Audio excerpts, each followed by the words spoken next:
libingan niya. Mayroon siyang nasalubong na anghel. Sabi, bakit ka mo nandito? Wala ang Panginoong Hesus sa libingan. Siya ay nabuhay ng agmuli. Sabihin mo sa mga disipulo, nabuhay ang Panginoong Hesus. At nagpulong nga ang mga disipulo sa isang bahay kung saan sarado ang bintana at mga pinto. Nagulat sila, nandoon ang Panginoong Hesus sa loob. Paano nakapasok ang Panginoon?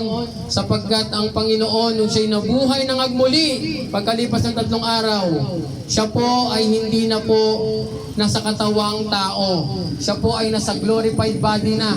Tumatagos na po sa dingding. Tumatagos na po sa pinto na sarado o bintana. Kaya nagtaka yung mga disciple. Si Jesus Cristo sa loob ng kwarto. At lahat sila masaya sapagkat ang pinangako ng Panginoong Hesus na 3 araw siya'y mabubuhay muli ay natupad.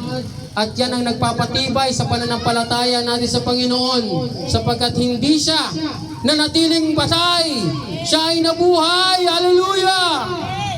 At ang ating Panginoon ay niligtas tayo sa kapahamakan. Kaya nga sabi sa John 3:16, For God so loved the world that He gave His only begotten Son, that whosoever believe in Him will not perish, but have an everlasting life. Hallelujah! Huwag kayong bababa dito, dyan lang. Kaya kung nais nyo po, meron po tayong mga babasahin dito, pwede kayong kumuha, pwede nyong abutin. Nay, God bless po. Bigay mo si nanay ng ano. Nay, bibigay lang po kami sa inyo. Bigay mo siya brownies. Yan na yung brownies. Hallelujah. God bless po. Welcome po kayo. O si tatay, bigyan mo. Bigyan mo brownies. Merry Christmas.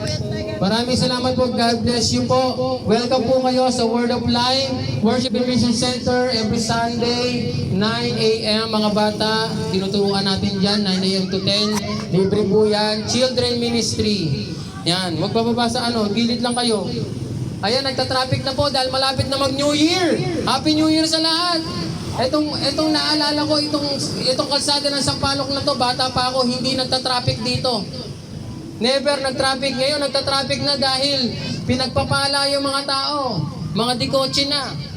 Dati, ang mga taga Sampaloc, mga di-bike, di-padjak lang. Di ba, nagulat ako, dami na nakatira. Lahat pinagpapala. Wala pang 31, mamaya. Mas traffic pa to, lalo na pag yung iba hindi naganda nung 25 Sa New Year siguro sila totodo, New Year.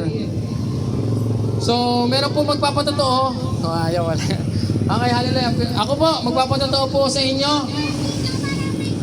Ang aking pong buhay ay binago ng Panginoon.